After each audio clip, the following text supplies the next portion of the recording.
नमस्कार दोस्तों, कहानी क्राइम चैनल पर आपका स्वागत है। दोस्तों, आज की हमारी जो क्राइम की कहानी है वो है देश की राजधानी दिल्ली से। तो चलिए दोस्तों, शुरू करते हैं क्राइम की इस सच्ची कहानी को। हरियाणा में भी लॉकडाउन लग चुका था। दिल्ली का बॉर्डर सील था। आवागमन मुश्किल था। 24 साल की मधुलिका कर्नाट पैलेस जाना चाहती थी। घर में अकेली पड़ी पड़ी ऊबने लगी थी। सोचने लगी कि क्या करे कि पैसे की आमदनी हो और दिल भी बदलता रहे। थोड़ी देर बालकनी में चहलकदमी करने के बाद रोहित की याद आई। उसने उसका फोन मिला लिया। हेलो रोहित, कैसे हो? क्या कर रहे हो? मेरे लायक कोई काम है तो बताओ ना, मैं घर में बोर हो रही हूँ। तो तुम 2 महीने बाद फोन कर रही हो और ऊपर से एक साथ इतने सवाल दाग दिए। रोहित शिकायती लहजे में बोला। हाँ यार, मेरी गलती है, तभी तो खाली पड़ी सड़ रही हूँ, मधुलिका बोली। तुम चाहो तो घर बैठे डिजिटल मार्केटिंग का काम कर लो, रोहित बोला। कर दूंगी। कोई क्लाइंट मिला है क्या? मधुलिका ने पूछा। क्लाइंट तो नहीं मिला है, लेकिन एक कंपनी है जो सेलिब्रिटीज को ट्रोल करवाने और कमेंट्स लिखवाती है। बोलो तो उसके साथ तुम्हें जोड़ दूँ, लेकिन फेक आईडी बनानी होगी, रोहित झिझकते हुए बोला। सोचकर बताती हूँ। वैसे किसके लिए काम करना होगा? मधुलिका ने जिज्ञासा से पूछा। अरे, एक सुल्ली डील्स ऐप है। उस पर कुछ महिलाओं की आधा चेहरा बुरखे में छिपी तस्वीरें होंगी। उन्हें देखकर और पहचान करनी होगी और फिर कुछ कमेंट लिखना होगा। बस इतना ही। वो तो मैं कर दूंगी, मधुलिका बोली। चलो डन रहा। उसका लिंक भेज दूंगा, डाउनलोड कर लेना। पैसा मिलेगा ना? मैं बगैर पैसे के कोई काम करता हूँ क्या? तुम्हें तो पता ही है, कहते हुए रोहित हंसने लगा। इस तरह से मधुलिका ने रोहित के कहे अनुसार काम शुरू कर दिया, लेकिन कुछ दिनों में ही उसने उस काम से किनारा कर लिया। साथ ही रोहित से शिकायत भी की कि उसने जो काम बताया है वो उसे ना जाने क्यों गलत लग रहा है। बात आई गई हो गई। रोहित ने काम पसंद नहीं आने पर सॉरी बोल दिया। मधुलिका भी सॉफ्टवेयर डेवलपमेंट के कंटेंट का कोई दूसरा काम ढूंढने लगी। दरअसल उसने बीटेक किया हुआ था और कुछ महीनों से खाली चल रही थी। कुछ हफ्तों बाद बीते साल का कोरोना का दौर खत्म हो गया। सभी काम पर आने जाने लगे। मधुलिका को भी गुरुग्राम की एक आईटी कंपनी में जॉब मिल गया। नया साल 2022 आ चुका था। साथ ही कोरोना की आहट फिर सुनाई देने लगी थी। रोहित ने मधुलिका को हैप्पी न्यू ईयर का विश मैसेज भेजा। मधुलिका को उसका मैसेज पढ़कर अच्छा लगा। लगे हाथों उसने जवाब में लिख दिया। कहाँ छिपे रहे इतने दिन? सुल्ली डील में इतना खो गए कि दोस्तों को भी भूल गए।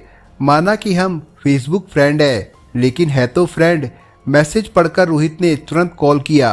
मधुलिका, पहले तो मैं तुमसे लंबे समय तक कोई कांटेक्ट नहीं रख पाने के लिए सॉरी बोलता हूँ, लेकिन एक बात बताना चाहता हूँ। क्या बात है? तुमने न्यूज़ देखी होगी, 2 डेवलपर को पुलिस ने गिरफ्तार कर लिया है। दोनों बुल्ली बाई से जुड़े थे। अरे यार, उत्तराखंड से गिरफ्तार लड़की की अभी अभी नौकरी लगी थी। दूसरा असम से पकड़ा गया है, रोहित बोला। बुल्ली बाई, ये क्या बला है? बला नहीं, पूरी तरह से बुरी बला बलाई है। तुमने अच्छा किया सुल्ली डील से पहले ही किनारा कर लिया था। वो तो कुछ दिनों में ही हिंदू मुस्लिम के विवाद में फंस गया था। बुल्ली बाई में भी वही सब काली दुनिया थी। किसी का ट्रोल करो, किसी को ट्रेंड करो, किसी के फॉलोवर बढ़ाओ और फिर उसकी बोली लगाकर पैसे कमाने का जरिया बनाओ। रोहित बोलता चला गया। तो अब क्या होगा उन बेचारों का? जरूर वे किसी बहकावे में आ गए होंगे, लेकिन अपनी भी तो समझ होनी चाहिए थी ना, मधुलिका ने कहा। तुम सही कहती हो। चलो, जो हुआ सो हुआ। आगे से सतर्क रहना होगा। आईटी कानून सख्त हो चुके हैं। साइबर क्राइम काफी तेजी से फैल रहा है। उनकी नज़र हम जैसे सॉफ्टवेयर डेवलपरों पर टिकी रहती है। किसी न किसी बहाने से डाटा इकट्ठा करवाते हैं और साइबर क्राइम को बढ़ावा देते हैं। नए साल में 1 जनवरी को मुंबई के कई राजनेता और सोशल मीडिया यूजर्स ने मुंबई पुलिस में शिकायत दर्ज की थी कि बुल्ली बाई ऐप द्वारा उनकी निजता पर नज़र रखी जा रही है। शिवसेना की राज्यसभा सांसद प्रियंका चतुर्वेदी ने कहा था कि सैकड़ों मुस्लिम महिलाओं की तस्वीरें गिटबिट प्लेटफॉर्म के जरिए एक ऐप पर अपलोड की गई है। चतुर्वेदी ने इस मामले को मुंबई पुलिस के सामने उठाया और उन्होंने इसके दोषियों को जल्द से जल्द गिरफ्तार करने की मांग की। इस पर मुंबई पुलिस ने बुल्लीबाई मामले में 2 जनवरी 2022 को मुकदमा दर्ज कर बुल्लीबाई ट्विटर अकाउंट और उसे फॉलो करने वालों पर नजर रखनी शुरू कर दी थी। मुंबई पुलिस के कमिश्नर ने पाया कि इस अकाउंट के 5 फॉलोवर थे, जिनमें से एक फॉलोवर खालसा विचारधारा का लग रहा था। उसके बाद कार्रवाई शुरू करने में तत्परता दिखाते हुए मुंबई पुलिस के जॉइंट सीपी मिलिंद भरांबे ने कुछ और छानबीन की। इस तरह उन्हें पता चला कि एक खालसा विचारधारा वाला भी इस अकाउंट का फॉलोवर है और फिर मुंबई पुलिस विशाल कुमार झा तक पहुंच गई। जांच करने के सिलसिले में मुंबई पुलिस ने यह भी पाया कि विशाल झा ने खालसा समर्थक की फर्जी पहचान का इस्तेमाल किया था ताकि पुलिस उस तक नहीं पहुंच पाए। उसने ऐप को खालिस्तानी विचारधारा के समर्थकों द्वारा बनाए गए दिखने की कोशिश की थी। उसके बाद मुंबई पुलिस ने 3 जनवरी को विशाल कुमार को बेंगलुरु, श्वेता सिंह और मयंक रावल को उत्तराखंड से पहले संदिग्धों के तौर पर गिरफ्तार कर लिया। इसके लिए अभियुक्तों की पहचान के बाद गिरफ्तारी करने के लिए पुलिस की एक टीम को बेंगलुरु और दूसरी को उत्तराखंड भेजा गया था।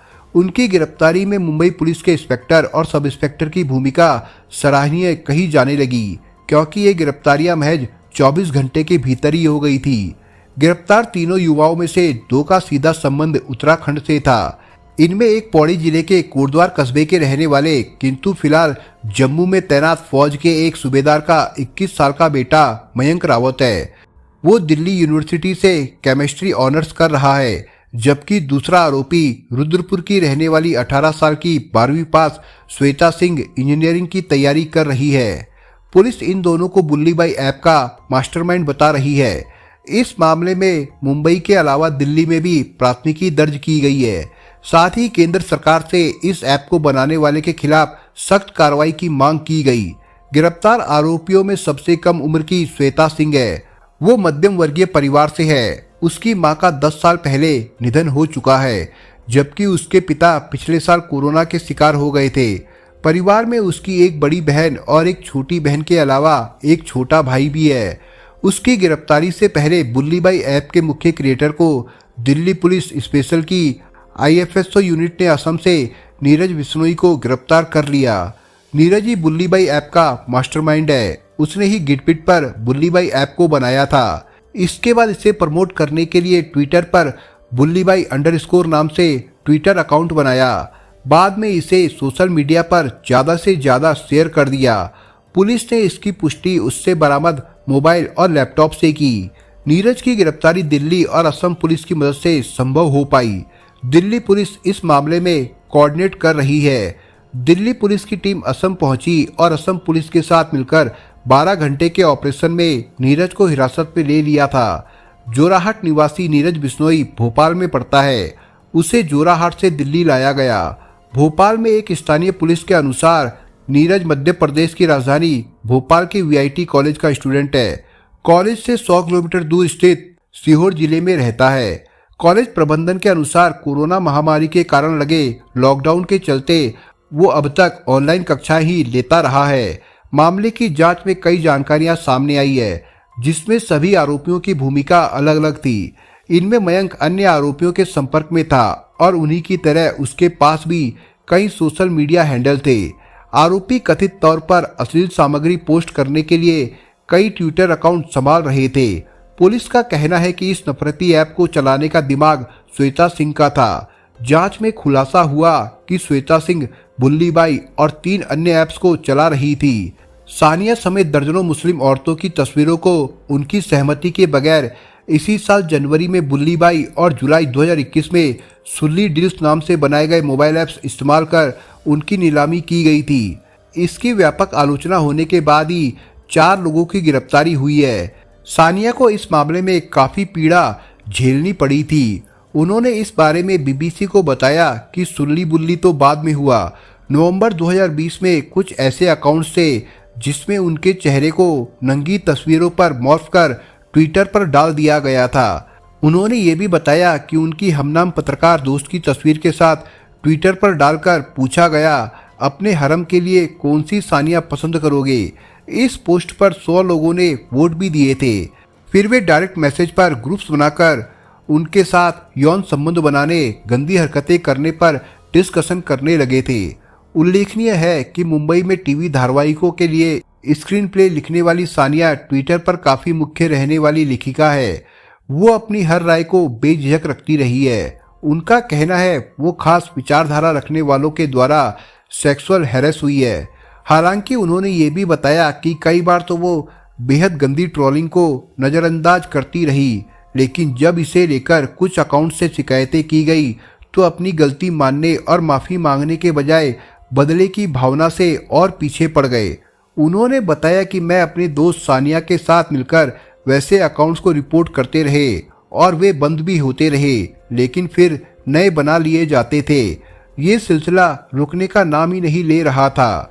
तब जाकर मामला मुंबई पुलिस तक गया। सानिया अपनी एक घटना के बारे में बताती है। बात मई 2020 में ईद के मौके की थी। एक यूट्यूब चैनल पर कुछ पाकिस्तानी मुस्लिम औरतों की तस्वीरें डालकर उनकी नकली नीलामी की गई थी। वे सभी ईद के मौके पर काफ़ी सजी सवरी हुई थी। चैनल ने उनके रूप, सौंदर्य और ग्लैमर को भुनाने की कोशिश की थी। ये देखकर सानिया को आशंका हुई थी कि कहीं त्योहार के लिए तैयार होकर खींची तस्वीरें सोशल मीडिया पर डालने पर मुसलमान औरतों की नीलामी में उनका इस्तेमाल ना हो जाए। उस चैनल के खिलाफ शिकायत दर्ज की गई। वो सस्पेंड हो गया, लेकिन उसके बाद मुसलमान औरतों को निशाना बनाने के लिए एक दूसरी पहल हो गई। जुलाई 2020 में सुल्ली डील्स नाम से ऐप बनाया गया और उस पर हुई नकली नीलामी में सानिया और उनकी दोस्त सानिया समेत दर्जनों मुसलमान औरतों की बोली लगाई गई। इस बारे में सानिया का कहना है कि मुस्लिम औरतें चाहे जिस भी प्रोफेशन में हो, उन्हें इस ऐप में टारगेट बनाया गया है। इनमें कई वैसी भी औरतें रही है जिनका सोशल मीडिया से कोई वास्ता नहीं रहा है। वे ना तो किसी सामाजिक राजनीतिक मुद्दे पर अपनी राय रखती थी और ना ही किसी को फॉलो करती थी। हैरानी की बात तो ये हुई कि सोशल मीडिया पर ही कई लोगों ने सवाल उठाए कि एक ऐप पर मुसलमान औरतों की झूठी या मनगढ़ंत नीलामी हुई तो इससे क्या फर्क पड़ने वाला है। हालांकि ये अलग बात है कि इससे ना तो औरतों की नीलामी हुई और ना ही उनको कोई शारीरिक नुकसान पहुंचा, लेकिन मानसिक उत्पीड़न जरूर हुआ। इसी वजह से वैसी औरतों ने जब बोलना शुरू किया तब कुछ एफआईआर भी दर्ज हुई। इसमें सानिया की लेखक पत्रकार दोस्त सानिया के अलावा कांग्रेस की सोशल मीडिया टीम के संयोजक हसीबा अमीन, पायलट हना मोहसिन खान, कवित्री नाबिया खान भी दिल्ली में एफआईआर दर्ज करवा चुकी है। बुल्ली बाई ऐप पर जिनकी तस्वीरें डाली गई उनमें प्रसिद्ध अभिनेत्री शबाना आजमी, दिल्ली उच्च न्यायालय के न्यायाधीश की पत्नी, कई पत्रकार, सामाजिक कार्यकर्ता और राजनेता शामिल है। पत्रकार इस्मत आरा उन महिलाओं में से एक है जिनकी तस्वीर बुल्ली बाई पर पोस्ट की गई है। उन्होंने इसके खिलाफ दिल्ली पुलिस साइबर सेल में शिकायत दर्ज कराई है। इस्मत आरा का कहना है कि इस तरह की घटनाएं पहले भी हो चुकी है, लेकिन उनके खिलाफ कोई ठोस कार्रवाई नहीं हुई, जिससे ऐसे लोगों का हौसला काफ़ी बढ़ गया। ये मामला पहले भी उजागर हो चुका है। अच्छी बात यह है कि लोगों ने इसकी आलोचना की और सबने बेहद गलत बताया है। इसे लेकर महिला आयोग तक ने संज्ञान लिया था। संसद में बात उठाई गई थी। गृह मंत्री को खत लिखे गए थे। उसके बावजूद उस केस का कोई निष्कर्ष नहीं दिखा। इस्मत को अब थोड़ी उम्मीद जागी है, क्योंकि 2 जगह मामला दर्ज कराया गया है। बुल्ली की नीलामी में सानिया जैसी कई औरतें थी जिनकी तस्वीरों को सुल्ली ऐप के समय भी इस्तेमाल किया गया था, पर कई नाम नए थे और आगे बढ़कर बोलने को तैयार थे। इनमें जानी मानी रेडियो जॉकी सायमा, पत्रकार और लेखक राणा अयूब, इतिहासकार राणा सफवी और सामाजिक कार्यकर्ता खालिदा परवीन शामिल थी। इनमें से कई की उम्र 60 पार कर चुकी है, पर इन्हें भी इस सेक्सुअल हरासमेंट के लिए चिन्हित किया गया। उन औरतों की शिकायत ये भी रही कि उनकी आवाज़ अनसुनी कर दी गई। उनकी शिकायत पर महीनों तक पुलिस कार्रवाई नहीं हुई। यहाँ तक कि महिला और बाल विकास मंत्री स्मृति ईरानी तक ने इसे गंभीरता से नहीं लिया। इस मामले में जब महिलाओं ने दिल्ली पुलिस के पीआरओ से बात की और इस मामले में देरी की वजह पूछी, तब उन्हें बताया गया कि इसकी वजह ऐप के एक अंतर्राष्ट्रीय प्लेटफॉर्म गिटबिट पर होस्ट होना है। ईस्ट दिल्ली के डीसीपी चिन्मय बिस्वाल का कहना था कि यह अंतर्राष्ट्रीय प्लेटफॉर्म से संबंधित डाटा का तकनीकी मामला है। उसके द्वारा तहकीकात में पूरी तरह कॉपरेट करने के लिए एसएलटी नाम की अंतर्राष्ट्रीय ट्रीटी के जरिए उन्हें संपर्क करना होता है। उसके बाद ही उन्हें सारा डाटा मिल सकता है। इसी के साथ उन्होंने आश्वासन भी दिया कि इसकी उन्हें अनुमति मिल गई है और वे आगे की कार्रवाई कर रहे हैं। बुल्ली बाई ऐप के जरिए लोगों को बरगलाने और पैसा कमाने के लिए देश भर में एक वैसे संदिग्ध समूह द्वारा विकसित किया गया ऐप था जिसकी पहचान को लेकर पुलिस प्रयास में थी। ऐप को बनाने के पीछे का मकसद भारतीय महिलाओं में ज्यादातर मुस्लिमों को नीलामी के लिए रखना और बदले में पैसा कमाना था। Online scammer social media account से महिलाओं की तस्वीरें चुराकर उन्हें बुल्ली बाई प्लेटफॉर्म पर लिस्ट कर देते थे। इसे देखते हुए पुलिस और सोशल साइट के जानकारों का कहना है कि महिलाओं को हमेशा अपनी प्रोफाइल लॉक करके रखनी चाहिए या फिर अपनी प्रोफाइल को प्राइवेट बनाकर रखें। मुस्लिम महिलाओं के खिलाफ साजिश रचने वाले बीते साल जुलाई में चर्चा में आई ऐप सुल्ली डील्स में पहले भी गिरफ्तारी हुई। इस पर भी करीब 80 मुस्लिम महिलाओं की ऑनलाइन बिक्री का आरोप लग चुका है। दिल्ली पुलिस ने 10 जनवरी 2021 को सुल्ली डील्स के मास्टरमाइंड ओंकारेश्वर ठाकुर को इंदौर की न्यूयॉर्क सिटी टाउनशिप से गिरफ्तार किया। उस पर आरोप है कि वो मुस्लिम महिलाओं को ट्रोल करने के लिए बने ट्विटर के ट्रेड ग्रुप का भी सदस्य था। उसमें दिल्ली पुलिस ने दावा किया है कि 25 साल के ओंकारेश्वर ठाकुर ने ये बात मान ली है। दिल्ली में स्पेशल सेल के डीसीपी KPS मल्होत्रा का कहना है कि ओंकारेश्वर उसी ट्रेड ग्रुप का सदस्य था जिसमें मुस्लिम महिलाओं को ट्रोल करने की साजिश रची जाती थी। उस ग्रुप के जरिए विशेष समुदाय को निशाना बनाया जाता था। इसी के लिए उसने गिटपिट पर कोड विकसित किए थे। ओंकारेश्वर का ये कबूलनामा उस पर की गई शुरुआती जांच से मिला है। ठाकुर ने जनवरी 2020 में ट्विटर हैंडल का इस्तेमाल कर ट्विटर पर ट्रेड महासभा के नाम से ग्रुप में शामिल हुआ था। सदस्यों ने मुस्लिम महिलाओं को ट्रोल करने की साजिश रची थी। हंगामे के बाद सभी लोगों ने सोशल मीडिया फुटप्रिंट्स को डिलीट कर दिया था। सुल्ली महिलाओं के खिलाफ इस्तेमाल किया जाने वाला अपमानजनक शब्द है। ये चर्चा में तब आया था जब देश में कोरोना की दूसरी लहर फैली हुई थी। कई राज्यों में लॉकडाउन की स्थिति थी। लोग घरों में दुबके थे और अधिकतर नौकरी पेशा लोग वर्क फ्रॉम होम पर थे। उन्हीं दिनों कंपनियां सफलता के नए आयाम बना रही थी। सॉफ्टवेयर डेवलपर नए नए ऐप बना रहे थे, तो उन्हें तेजी से लोकप्रिय बनाने के लिए सोशल साइटों पर धड़ल्ले से ग्रुप भी बनाए जा रहे थे। उन्हीं दिनों 4 जुलाई 2021 को ट्विटर पर सुल्ली डील्स के नाम से कई स्क्रीनशॉट साझा किए गए थे। इस ऐप में एक टैगलाइन लगी थी, Sulli deals of the day, और इसे मुस्लिम महिलाओं की फोटो के साथ शेयर किया जा रहा था। इस बारे में एक खास बात की चर्चा भी हुई थी कि इसे माइक्रोसॉफ्ट द्वारा संचालित गिटबिट पर एक अज्ञात समूह द्वारा बनाया गया था। बहुत जल्द ही इसे लेकर विवाद खड़ा हो गया था, क्योंकि इस बारे में ये धारणा बन गई थी कि ये ट्रेड्स मुख्य रूप से दलितों, मुस्लिमों, ईसाइयों और सिखों के विचारों के खिलाफ करते हैं, जिससे हिंसा को बढ़ावा मिलने की आशंका बनती है। कारण था इनके बयानों, ट्रोल और ट्रेड द्वारा हत्या, बलात्कार और हर तरह की हिंसा करने की खुलेआम धमकी की बातें झलकती है।